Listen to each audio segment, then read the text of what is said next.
మనుషులు చేసే సేవలను బట్టి వాళ్ళకు సన్మానాలు ఉంటాయి.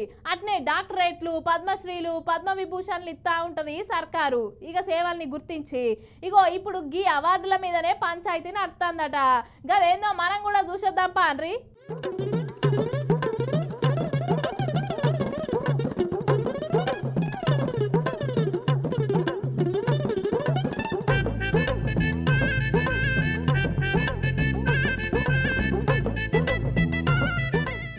చేసిన పనిని చూసి లేకపోతే చేసిన ప్రజాసేవను చూసి అవార్డులు ఇవ్వాలి కానీ మా పార్టీ వాళ్ళు కాదు కాబట్టి మా పార్టీకి అనుగుణంగా పని చేయలేదు కాబట్టి అవార్డులు ఇవ్వమంటున్నాడు మన బండి సంజయ్ అన్న.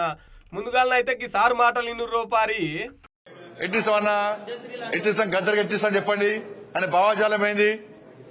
ఎంతమంది భారతీయ జనతా పార్టీ కార్యకర్తలను మర్డర్ చేసిన వ్యక్తులు ఆయన ఎట్టిస్తాం మేము? పక్కా అయ్యాం. మా కార్యకర్తలను చంపితే మా కార్యకర్తలు చంపిన కార్యకర్తలను పాటలు పాడిన వ్యక్తి గద్దర్. అనేక మంది పోలీసులను ఎన్కౌంటర్ చేసిన విషయంలో గద్దర్. ఎట్లిస్తాం? మీరు వంతం ఇస్తామేంటి అవార్డ్స్?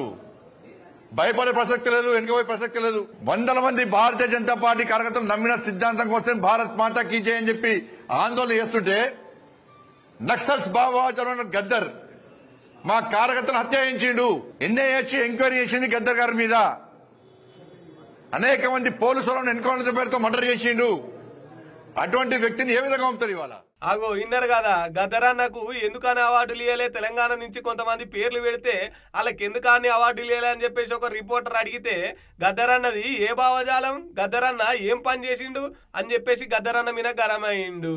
మరి మిగతాళ్ళకన్నా ఇవ్వచ్చుగా సార్ అంటే అవార్డులు అనేటి అర్హత ఉన్న వాళ్ళకి ఇవ్వాలి, ఎవరి పేర్లు పంపితే వాళ్ళకి ఇస్తారా అని చెప్పేసి ఎంతమందిని మన మేధావుల్ని తక్కువ చేసి మాట్లాడిండు చూడురికి సారు.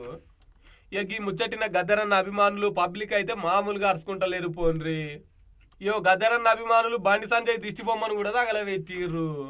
మరి గద్దరన్నది ఏ భావజాలం అంటే మరి మీ పార్టీలో అసంటోళ్ళు భావజాలం కలిగిన వాళ్ళు ఎంతమంది లేరు అని చెప్పేసి ఇంకొంతమంది విమర్శిస్తున్నారు.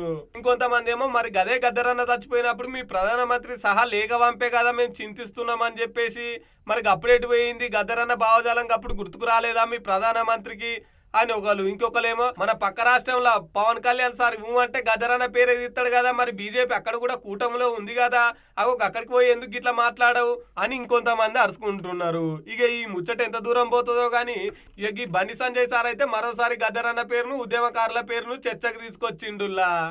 ఇక చూడాలి ఈ పంచాయతీ ఎంత దూరం పోతుందో. మరి ప్రజా యుద్ధ నవక గద్దరన్న పైన అవమానకరంగా మాట్లాడడమే కాకుండా ఈయన ఎవడడిగిండు? మేము అడిగినామా? నీ పద్మశ్రీ, పద్మభూషణ్, భారతరత్న అవార్డులు గద్దరన్నకు కాలి గోడితో సమానం. అంత గొప్ప వ్యక్తి గద్దరన్న. కాబట్టి అవార్డుల కోసమో రివార్డుల కోసమో పనిచేసేవాడు కాదు గద్దరన్న. కాబట్టి బండి సంజయ్ నువ్వు గద్దరన్న చరిత్రను తెలుసుకో. నీ భారతీయ జనతా పార్టీ కార్యకర్తలను చంపిండా? దేశం కోసం ధర్మం కోసం పనిచేస్తున్నటువంటి భారతీయ జనతా పార్టీ కార్యకర్తల్ని నక్సలైట్ భావజాలం ఉన్నటువంటి వ్యక్తి గద్దర్ చంపిండా అని చెప్తుంది. ఖబర్దార్ బండి సంజయ్, నీ పార్టీ చరిత్ర దేశ ప్రజల మొత్తానికి తెలుసు. మతం పేరుతోని ప్రజల మధ్య ఎటువంటి చిచ్చు పెడుతుర్రో నువ్వు, నీ నరేంద్ర మోడీ, నీ అమిత్ షా. నువ్వు ఆ గద్దర్ గురించి మాట్లాడేది, నీ స్థాయి వ్యక్తులు గద్దర్ గురించి మాట్లాడేటువంటి స్థాయి అనేది. నీ బీజేపీ కార్యకర్తలను అడుగు, గద్దర్ గురించి చెప్తారు. సిగ్గుండాలా నీకు?